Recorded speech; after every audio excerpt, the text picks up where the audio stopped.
ಬೆಂಗಳೂರಲ್ಲಿ ಅವ್ರು ನೆಲೆ ಮಾಡ್ಕೊಳ್ಳೋದಕ್ಕೆ ಮುಂಚೆ, ಇದೆಲ್ಲ ಆಗೋದಕ್ಕೆ ಮುಂಚೆ ಡಿಸಿಷನ್ನು ಅವರೊಂದು ಮೀಟಿಂಗ್ ಮಾಡ್ತಾರೆ.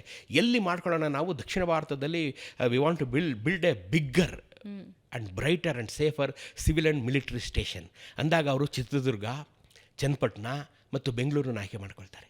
ಚಿತ್ರದುರ್ಗದ ಮೇಲೆ ಅವ್ರಿಗೆ ಯಾವಾಗಲೂ ಒಂದು ಕಣ್ಣಿರುತ್ತೆ, ಹೈದರಲ್ಲಿಗೂ ಕಣ್ಣಿರುತ್ತೆ, ಟಿಪ್ಪು ಸುಲ್ತಾನ್ಗೂ ಕಣ್ಣಿರುತ್ತೆ. ಯಾಕೆಂದರೆ ಅಭೇದ್ಯವಾದಂಥ 7 ಸುತ್ತಿನ ಕೋಟೆ, ಯಾರೂ ಭೇದಿಸಲಾಗದಂಥ ಕೋಟೆ, ಯಾರು ಹೋದರೂ ಸೇಫ್ ಆಗಿರ್ಬೋದಲ್ಲ, ಎಲ್ರಿಗೂ ಸೆಳೆತ. ಬ್ರಿಟಿಷರು ನಾವು ಇದ್ದು ಬಿಡೋಣ ಇಲ್ಲಿ ಅಂತ ಯೋಚನೆ ಮಾಡಿರ್ತಾರೆ. But it is far away to Madras, ಇನ್ನೊಂದು 200 ಕಿಲೋಮೀಟರ್ ದೂರ ಹೋಗ್ಬೇಕಲ್ಲ. ಅದು ಆ ದೂರದ ಪರಿಣಾಮವಾಗಿ ದುರ್ಗ ಅಲ್ಲೇ ಉಳ್ಕೊಂಬಿಡುತ್ತೆ, ಚನ್ನಪಟ್ಟಣನೂ ದೂರ ಉಳ್ಕೊಳ್ಳುತ್ತೆ. ಕೊನೆಗೆ ಬೆಂಗಳೂರೇ ಹತ್ತಿರ, ನಮ್ಗೆ ಹೆಚ್ಚು ಕಡಿಮೆ 400 ಕಿಲೋಮೀಟ್ರಲ್ಲಿ ನಡೆದೋಗುತ್ತೆ ಅಂತ ಮಾಡ್ಕೊಳ್ತಾರೆ. ಮಾಡ್ಕೊಂಡು ಡಿಸೈಡ್ ಮಾಡಿದ್ಮೇಲೆ ಜಾಗ ಬೇಕಲ್ಲ. ಆಗ ಮಹಾರಾಜರನ್ನು ಕೇಳಿದಾಗ 4,000 ಎಕರೆಗಳ ಜಾಗವನ್ನು ಕೊಡ್ತಾನೆ. 4,000 ದಕ್ಷಿಣ ಭಾರತದ ಅತಿ ದೊಡ್ಡ ಸಿವಿಲ್ ಆ್ಯಂಡ್ ಮಿಲಿಟರಿ ಸ್ಟೇಷನ್ ಅಥವಾ ಕಂಟೋನ್ಮೆಂಟನ್ನು ಕಟ್ಟಕ್ಕೆ ಶುರು ಮಾಡ್ತಾರೆ ಇವರು.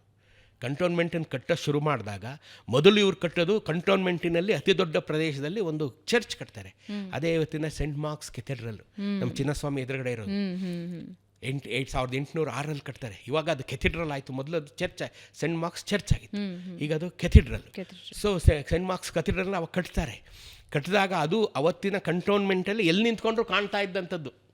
ಯಾಕೆಂದರೆ ಚರ್ಚಿನ ಗಂಟೆ ಬಾರಿಸಿದಾಗ ಪ್ರೇಯರ್ಗೆ ಬರಬೇಕು, ಆ ಥರದ್ದೊಂದು ಬ್ರಿಟಿಷ್ ಇದಿತ್ತು. ಅವತ್ತಿನ ಕಂಟೋನ್ಮೆಂಟು ನಮ್ಮ ರಾಜಭವನದಿಂದ ಅಗರಲೇಕ್ವರೆಗಿತ್ತು, ದೊಡ್ಡ ಕಂಟೋನ್ಮೆಂಟ್. ಅದಾದಮೇಲೆ ಇವರು ತಮ್ಮದೊಂದು ಮಿಲಿಟರಿ ಸ್ಟೇಷನ್ ಮಾಡ್ಕೊಳ್ಬೇಕು ಅಂತ ಮತ್ತೆ ಮಹಾರಾಜರನ್ನು ಕೇಳಿದಾಗ ಅದಕ್ಕೊಂದು 3,000 ಎಕರೆ ಜಾಗ ಕೊಡ್ತಾರೆ. ಅದನ್ನು ಅವರು 3ನೇ ಕೃಷ್ಣರಾಜ ಒಡೆಯರ ಕೃಷ್ಣರಾಜಪುರ, ಈಗ ನಾವು KR ಪುರ ಮಾಡಾಕ್ಬಿಟ್ಟಿದ್ವಿ. ಅಟ್ಲೀಸ್ಟ್ ಕೃಷ್ಣರಾಜಪುರ ಅಂತ ನಾವು ಕರಿಬೇಕದನ್ನ. ಅಲ್ಲಿ ಮಾಡ್ಕೊಡ್ತಾರೆ. ಮೈಸೂರಲ್ಲೇ ಉಳಿದಿಲ್ಲ ಸರ್, KR ನಗರ, KR ಪೇಟೆ, KR ಸರ್ಕಲ್ ನಾವೆಲ್ಲ ಅದರಲ್ಲಿ ಇಂಥದ್ರಲ್ಲೆಲ್ಲ ಭಾಳ ನಿಸ್ಸಿಮ್ರು ನಾವು ಮೂಲನೇ ಮರೆತು ಬಿಡೋದು, ನಾವೆಲ್ಲ ಏನು ಹೇಳ್ತೀರಮ್ಮ. ಸೊ ಈ ರೀತಿಯಾಗಿ ಈ ಲಾರ್ಡ್ ವಿಲಿಯಂ ಬೆಂಟಿಕ್ ಇದನ್ನೆಲ್ಲ ನೋಡ್ತಾನೆ, ಈ ವೈಭವ ನೋಡ್ತಾನೆ. ಇಲ್ಲಿನ ಏನು ಬೆಂಗಳೂರಲ್ಲಿ ಎಲ್ಲೆಲ್ಲಿಂದ ಇವರು ಪ್ಲೇಗು, ರೋಗ ರುಜಿನಗಳು, ಎಲ್ಲ ಕಡೆ ಸೊಳ್ಳೆಗಳ ಕಾಟ. ಸೊ ಅದನ್ನೆಲ್ಲ ಬಂದು ಬೆಂಗಳೂರಿಗೆ ಬಂದಾಗ ಏನೂ ಇಲ್ಲದೆ ಇರುವಂಥದ್ದು, ಸೊಳ್ಳೆ ರಹಿತವಾದಂಥ, ರೋಗ ರಹಿತವಾದಂಥ ಪ್ರದೇಶ. ಬ್ರಿಟಿಷರಿಗೆ ಮಹದಾನಂದ ಆಗೋಗುತ್ತೆ. ಸ್ವರ್ಗ ಸಿಕ್ಕಂಗೆ. ಏನಪ್ಪ ಇಂಥ ವಾತಾವರಣ ಇಲ್ಲ, ಎಕ್ಸ್ಟ್ರೀಮ್ ಕೋಲ್ಡು ಇಲ್ಲ, ಎಕ್ಸ್ಟ್ರೀಮ್ ಬಿಸಿಲು ಇಲ್ಲ, ಸೊಳ್ಳೆಗಳಿಲ್ಲ, ರೋಗ ರುಜಿನಗಳಿಲ್ಲ, ಸದಾ ಸಿಗ್ತಾ ಇರುವಂಥ ನೀರು, ಗಾಳಿ, ಸಮತಟ್ಟಾದಂಥ ಪ್ರದೇಶ.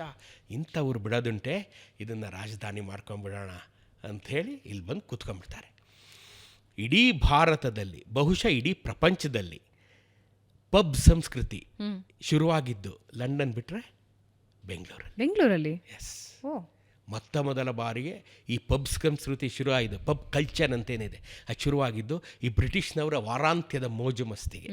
ಅದನ್ನು ಅವ್ರು ಬೆಂಗಳೂರಲ್ಲಿ ಶುರು ಮಾಡ್ತಾರೆ. ಅಂದರೆ ಇವತ್ತಿನ ಬೆಂಗಳೂರು ಏನೇನೂ ಅಲ್ಲ ಅವತ್ತಿನ ಮುಂದೆ. ಅಂಥ ವೈಭವ, ಅಂಥ ಮೋಜು, ಅಂಥ ಮಸ್ತಿಯನ್ನು ಇವರು 250 ವರ್ಷದ ಕೆಳಗೆಲ್ಲ ಮಾಡಿಬಿಟ್ಟಿರೋ ಒಂದು ಎಸೆನ್ಸನ್ನಷ್ಟೇ ಈಗ ನಾವು ನೋಡ್ತಾ ಇರೋದು. ಆ ರೀತಿಯಾಗಿ ಅವರು ಕಲೋನಿಯಲ್ ಬೆಂಗಳೂರು ಕಟ್ತಾರೆ. ಕೆಂಪೇಗೌಡರು ಸಾಂಪ್ರದಾಯಿಕ ಬೆಂಗಳೂರನ್ನ, ವ್ಯಾಪಾರಸ್ಥ ಬೆಂಗಳೂರನ್ನ ಕಟ್ಟಿದ್ರು. ಆಶ್ಚರ್ಯ ಆಗೋದು, ಇಂಥದ್ದೊಂದು ಪ್ರಶಸ್ತ ಸ್ಥಳನ ಕೆಂಪೇಗೌಡರು ಆಯ್ಕೆ ಮಾಡಿ. ಅದಕ್ಕೆ ನಾವು ಸದಾ ನೆನೆಬೇಕು.